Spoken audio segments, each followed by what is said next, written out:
Good morning, everyone. My name is Mohammed Sianisa. I am from 7th Mind Vision in Oxford Metric Higher Secondary School. Thought for the day. Success comes those who never give up. Success is a result of hard work, focus, believing in ourselves. Every challenge teaches something, and every step forward brings closer to our goals. Keep trying, keep learning. Success will follow. Thank you. Have a marvelous Monday. அனைவருக்கும் வணக்கம். என் பெயர் தஞ்சிகா. நான் இங்கு Oxford matric மேல்நிலைப் பள்ளியில் 7ஆம் வகுப்பு படிக்கின்றேன். இன்றைய குறள்: கற்றாருள் கற்றை எனப்படுவர், கற்றார் முன் கற்றை செல சொல்லுவார்.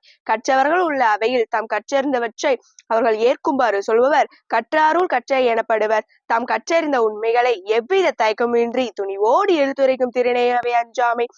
அவைக்கு முன் பேசும்போது தோன்றும் அச்சம் இயல்பானது. அதை வென்று முன்னேறுவதே அஞ்சாமை. அஞ்சாமையின் அடிப்படை சக்தி: முதல் படி தன்னம்பிக்கை, இரண்டாவது திட்டமிடுதல், அவை முன் பேச இருக்கும் தலைப்பை முன்னரே தயாரித்தல் அவசியம். மூன்றாவது தொடர்பயிற்சி. தொடர்பயிற்சி செய்யும் போது நம் கருத்துக்களை தெளிவாக கூற இயலும். நான்காவது உற்சாகமும் நேர்மறை எண்ணமும் கொள்ள வேண்டும். ஆகவே அச்சத்தை அகற்றி பேசுவோம் என்று கூறி என் உரையை நிறைவு செய்கின்றேன். நன்றி.